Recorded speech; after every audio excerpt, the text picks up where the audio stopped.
बड़ी खबर भोपाल से मिल रही। उपचुनाव से पहले कांग्रेस को एक और झटका लगा है। दमोह से कांग्रेस विधायक राहुल लोधी का इस्तीफा, विधानसभा की सदस्यता से इस्तीफा दे दिया। थोड़ी देर में लेंगे बीजेपी की सदस्यता। तो उपचुनाव से पहले बीजेपी के खाते में कांग्रेस की तरफ से एक और कैंडिडेट। बड़ी खबर, उपचुनाव से पहले कांग्रेस को एक और झटका लग गया। दमोह से कांग्रेस विधायक राहुल लोधी का इस्तीफा, विधानसभा की सदस्यता से इस्तीफा दे दिया। थोड़ी ही देर में बीजेपी की सदस्यता दी। तो बड़ी खबर, इस वक्त उपचुनाव होने में अब ज्यादा वक्त नहीं है। ऐसे में कांग्रेस के लिहाज से एक बड़ी खबर है और झटका इसे हम कह सकते हैं, क्योंकि दमोह से कांग्रेस के विधायक राहुल लोधी ने इस्तीफा दे दिया है, विधानसभा की सदस्यता से इस्तीफा दिया है और थोड़ी ही देर में बीजेपी की सदस्यता लेंगे।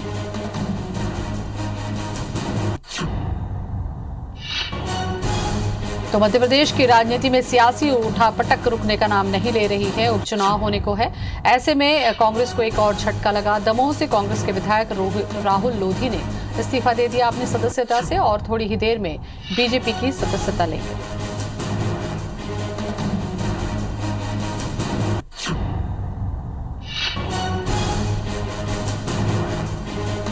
और इसी खबर पर ज्यादा जानकारी के लिए सुधीर दंडोतिया हमारे साथ में जुड़ रहे हैं। सुधीर, मध्य प्रदेश की राजनीति में हर दिन कुछ ना कुछ ऐसा हो रहा है जो चौंकने पर मजबूर करता है। ये भी कुछ ऐसी ही घटना है?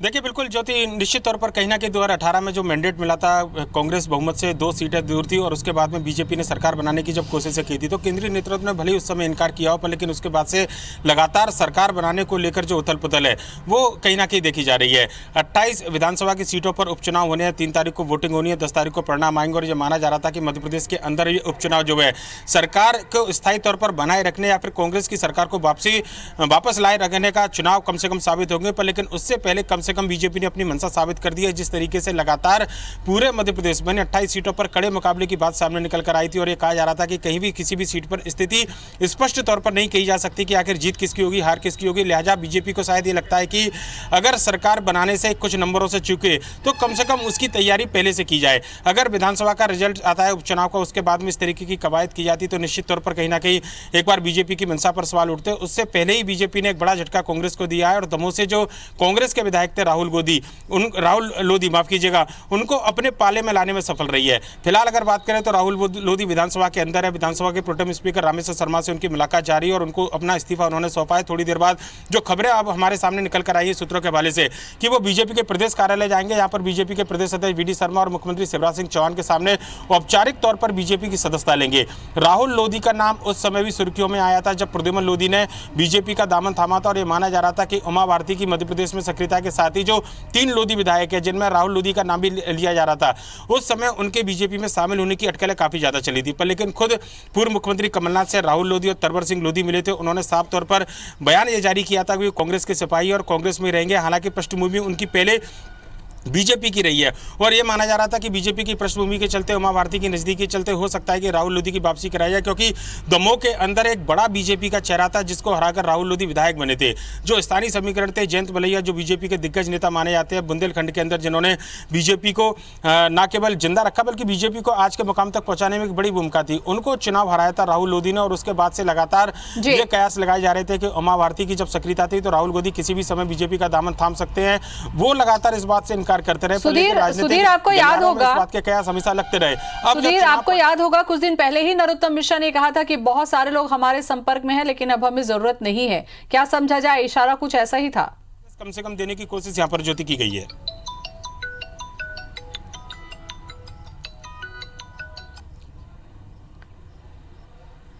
सुधीर, सुन पा रहे हैं आप मुझे? फोन कर दिया, बोलना। चलिए, तो सुधीर ने बताया कि तमाम राजनीतिक जो उठापटक है वो चल ही रहा है और उपचुनाव से पहले कांग्रेस को एक और झटका मिला है। भोपाल से इस वक्त की बड़ी खबर है। दमोह से कांग्रेस के विधायक राहुल लोधी का इस्तीफा।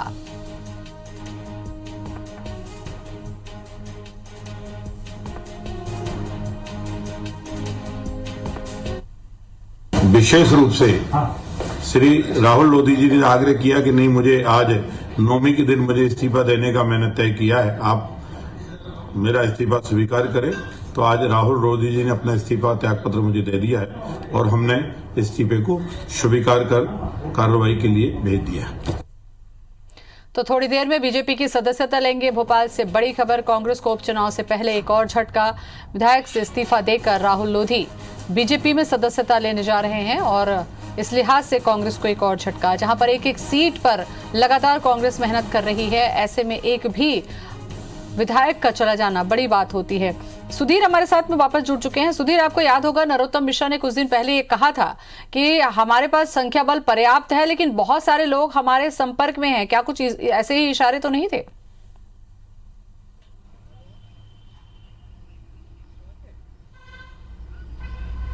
देखिए, निश्चित तौर पर अगर ज्योति हम बात करें तो नरोत्तम मिश्रा ने न केवल ये कहा, उन्होंने ये भी कहा था कि अगर 2 विधायक भी चुनकर आते हैं बीजेपी के तो भी सरकार उनकी बनी रहेगी। यानी कि बीजेपी के दिमाग में ए और बी प्लान के अलावा जो सी प्लान था, जो अब दिखाई दिया है।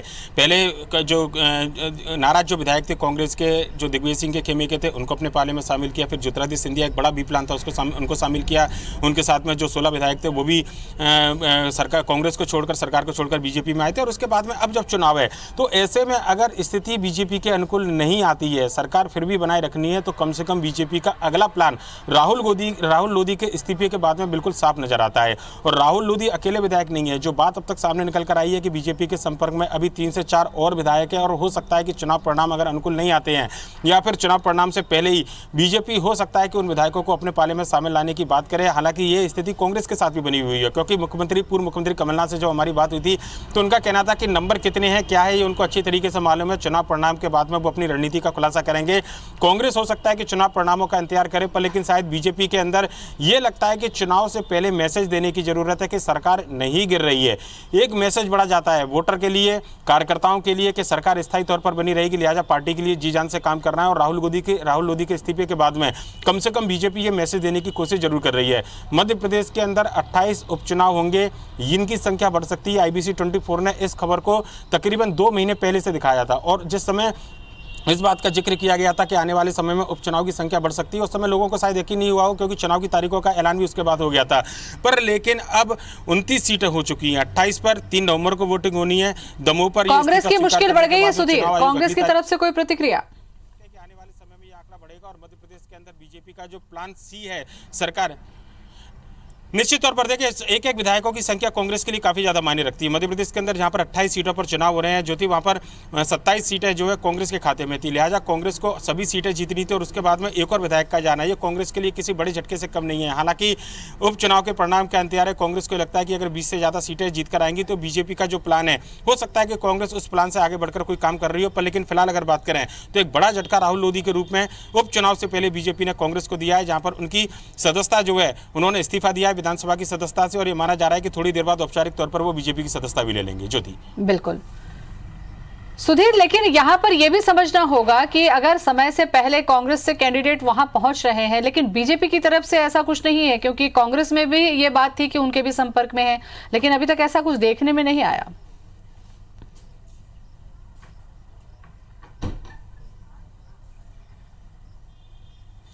देखिए, निश्चित तौर पर 4 विधायक कम से कम सबको मालूम है कि जिस समय मध्य प्रदेश विधानसभा के अंदर ध्वनिमत की बात आई थी बिल को लेकर, तो उस समय 2 विधायक जो है वो कांग्रेस के पक्ष में आए थे। मुख्यमंत्री कमलनाथ का उस समय तत्कालीन जो मुख्यमंत्री थे कमलनाथ का साथ दिया था। हालांकि वो दोनों विधायक जो है नारायण त्रिपाठी, शरद कुल वापस बीजेपी के पाले में आ गए थे। पर लेकिन राज्यसभा चुनाव के दौरान भी हमने देखा था कि 2 विधायक जो है, गोपीलाल जाटव की बात करें, सुधीर अभी कुछ दिन बचे हुए हैं उपचुनाव में, कहीं ऐसा ना हो कि तस्वीरें कुछ और ज्यादा पेचीदी हो जाए कि कांग्रेस तो 27 की तैयारी कर रही है, कहीं और भारी न पड़ जाए संख्या। बहुत बहुत शुक्रिया आपका तमाम जानकारी के लिए। कांग्रेस विधायक राहुल लोधी का इस्तीफा, विधानसभा की सदस्यता से इस्तीफा दे दिया। थोड़ी ही देर में लेंगे बीजेपी की सदस्यता। प्रोटेम स्पीकर रामेश्वर शर्मा ने इस्तीफा स्वीकार किया है।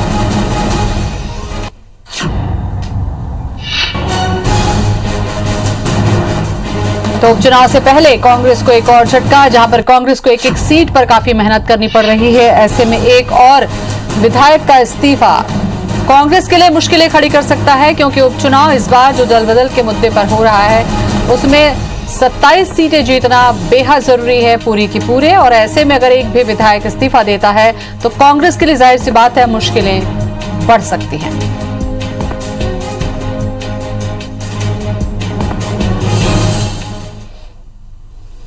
विशेष रूप से श्री राहुल लोधी जी ने आग्रह किया कि नहीं, मुझे आज 9वीं के दिन मुझे इस्तीफा देने का मैंने तय किया है, आप मेरा इस्तीफा स्वीकार करें।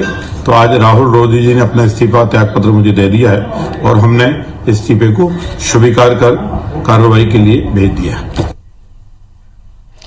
तो थोड़ी ही देर में बीजेपी की सदस्यता लेंगे और प्रोटेम स्पीकर ने इस्तीफा स्वीकार कर लिया है। जाहिर सी बात है, मुश्किलें बढ़ गई हैं कांग्रेस की, जहां पर एक एक सीट के लिए पूर्व मुख्यमंत्री कमलनाथ लगातार चुनावी रैलियां कर रहे हैं, सभा को संबोधित कर रहे हैं, अपनी पार्टी के लिए जीत के मंत्र दे रहे हैं। ऐसे में विधायकों का इस्तीफा मुश्किलें खड़ी कर सकता है।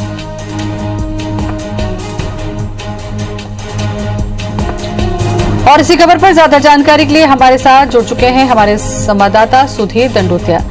सुधीर, ऐसे में तो मुश्किलें बढ़ती जाएंगी, आखिर होगा क्या? अगर एक एक करके कांग्रेस के सभी विधायक चले गए तो फिर होगा क्या, क्योंकि बीजेपी से आने की भी किसी की खबर मिली भी नहीं है।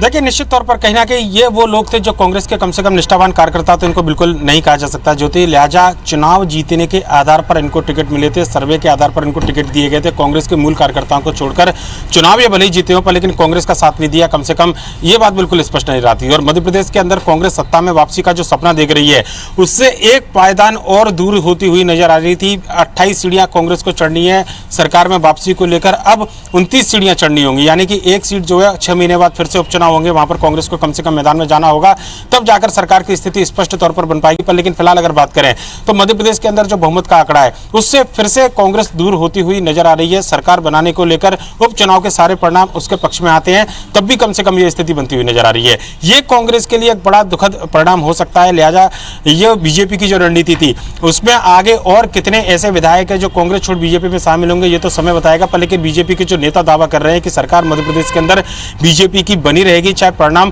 कुछ भी हो, ये बयान अपने आप में बिल्कुल साफ जाहिर करते हैं कि मध्य प्रदेश के अंदर बीजेपी के पास में शायद और भी कुछ विधायकों के से संपर्क में है, और हो सकता है कि आने वाले दिनों में कुछ इस तरीके की तस्वीर फिर से दिखाई दे, और जो कांग्रेस के लिए बड़ी एक चिंता का विषय हो सकता है।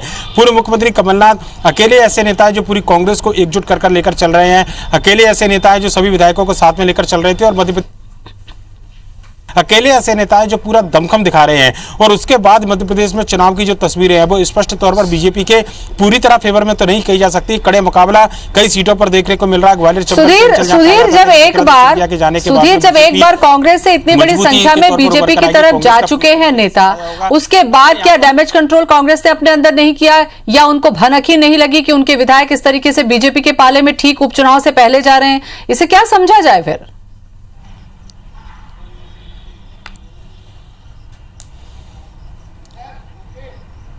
देखिए, निश्चित तौर पर कहना है कि कांग्रेस के अंदर इस बात को लेकर जरूर सुगबुगाहट तो जरूर होगी, क्योंकि कमलनाथ पूर्व मुख्यमंत्री जो है काफ़ी बड़े नेता हैं, और इंटेलिजेंस कम से कम उनका इस स्तर पर फैलो ये बिल्कुल कहा भी नहीं जा सकता। क्योंकि हमने इससे पहले जब उनसे खास तौर पर चर्चा की थी, उनका कहना था कि उनको अक्टूबर-नवंबर से मालूम था कि ज्योतिरादित्य सिंधिया के जाने की अटकलें चल रही हैं, और लगभग इसी तरीके की तस्वीर अभी भी दिखाई दी। क्योंकि जब राहुल लोधी ने जिस कांग्रेस से इस्तीफा दिया है, वो कमलनाथ से मुलाकात कर चुके थे जब उनके बीजेपी में जाने के शामिल होने की अटकलें लग रही थी। राहुल लोधी, तरवर सिंह लोधी, ये वो नाम थे जिनमें से राहुल लोधी ने अब आज जब इस्तीफा दिया है, तो ये पहले कमलनाथ से मुलाकात कर चुके थे। पर लेकिन भरोसा पूरी तरीके से कांग्रेस पार्टी के प्रति इन विधायकों ने जताया था, और उनका कहना था कि वो कांग्रेस पार्टी छोड़कर नहीं जा रहे हैं, उनके बारे में केवल अफवाह फैलाई जा रही है। लिहाजा लोकतंत्र के अंदर चुने हुए प्रतिनिधि के ऊपर विश्वास करना जनता का जब दायित्व होता है, तो उसकी पार्टी अपने ऊपर, विधायकों पर क्यों ना भरोसा करे। शायद ये भरोसा जो है, ये कहीं ना कहीं कांग्रेस की एक चूक हो सकती है। कमलनाथ के सामने भरोसा जताया, उसके बाद में जो भी कारण रहे, उसके बाद इस्तीफा दिया। पर लेकिन पृष्ठभूमि की अगर बात करें तो पुरानी पृष्ठभूमि बीजेपी से जुड़ी हुई है। उमा भारती के नजदीकी माने जाते हैं राहुल लोधी, इसके अलावा प्रद्युम्न लोधी, जिन लोगों ने कांग्रेस का साथ छोड़ा था। तो कई सारे ऐसे फैक्टर। चलिए सुधीर, कांग्रेस के लिए मुश्किलें बढ़ी है। रामेश्वर नीखरा हमारे साथ में जुड़ चुके हैं कांग्रेस से ही। रामेश्वर जी, ये खबर तो अब तक आप तक पहुंच गई होगी कि राहुल लोधी ने इस्तीफा दे दिया है। क्या ऐसी वजह है कि कांग्रेस के अंदर से निकलकर विधायक बीजेपी के ही पाले में जा रहे हैं? ये अभी मुझे आईबीसी से ही मालूम पड़ा है कि राहुल लोधी ने इस्तीफा दिया है जी। और ये कांग्रेस की वजह से नहीं निकल रहे, सब अपने अपने स्वार्थों की वजह से निकल रहे हैं। अपने जो एक बड़ी कीमत मिलती है उसकी, उनके लिए, उसकी वजह से मिल रहा है। और सबसे बड़ा कारण जो है ना, बीजेपी इस बात को देख रही है कि ये 28 सीटों पर पूरी तरह से बीजेपी फेल हो रही है, कांग्रेस से चुनाव जीत रही है तो उनकी सरकार को खतरा हो सकता है, इसलिए वो और बड़ी बड़ी कीमत लगा करके लोगों को अपने साथ ले जा रहे हैं। रामेश्वर जी, सवाल यही उठ रहा है कि अगर बहुत बड़ी कीमत देकर बीजेपी बुला भी रही है तो इसकी बहुत बड़ी कीमत कांग्रेस को चुकानी पड़ सकती है। एक एक सीट बहुत महत्वपूर्ण है आप लोगों के लिए। देखिए, एक बात सुनिए, निश्चित रूप से कहने चाहिए कि हम इस बात को मानते हैं कि इसकी बड़ी कीमत चुकानी पड़ती है, पर जो छोड़ करके जा रहा है उसको और बड़ी कीमत चुकानी पड़ती है। उसको गद्दार कहा जाता है, उसको बिकाऊ कहा जाता है और वो बेशर्मी लाद लेते हैं वह लोग। ये असल में शुरू से ही जो लोग पुरानी मानसिकता के रहे हैं, बीजेपी की मानसिकता के रहे हैं, वही लोग ऐसा सोचते हैं। बाकी सिद्धांतों पर लोग अटक रहने वाले कभी ये कल्पना भी नहीं करते कि हम बिक जाएं या ऐसे समय में इस्तीफा दें जब पार्टी संकट में हो। राहुल कोठारी भी जो हमारे साथ में जुड़ चुके हैं बीजेपी से। राहुल जी, आपके लिए तो खुशी की बात है, लेकिन कांग्रेस में अभी हमारे साथ में रामेश्वर नीखरा जी जुड़े हुए, उनका कहना है कि अपने स्वार्थ की वजह से बड़ी कीमत बीजेपी देती है, इसलिए जा रहे हैं लोग। आप क्या कहेंगे? देखिए, अब कांग्रेस के पास कहने के लिए कुछ नहीं रह गया। जिस तरीके से उनका पूरा परिवार गर्त में जा रहा था, हम देख रहे थे कि लगातार एक व्यक्ति के नेतृत्व में पूरा चुनाव चला जा रहा था और उस व्यक्ति ने भी जिस तरह से मध्य प्रदेश में कांग्रेस पार्टी को गर्त में डालने की पूरी कसम खा रखी थी, उसको देखते हुए ये सब होना घटना स्वाभाविक है। हमें लगता है जिस तरीके से भारतीय जनता पार्टी की रीति नीति है, पिछले 6-7 महीनों में हमने जो विकास के नए आयाम स्थापित किए हैं और शिवराज सिंह चौहान जी की जो 15 साल में स्पष्ट सोच विकास के लिए दिखाई दी है, उसको देखते हुए निश्चित रूप से सभी का मन में जो इस बात को भाव था कि भारतीय जनता पार्टी एक बेहतर पार्टी है जो मध्य प्रदेश की जनता की सेवा कर सकती है और वही चीज अब परिलक्षित हो रही है। अब आप देख सकते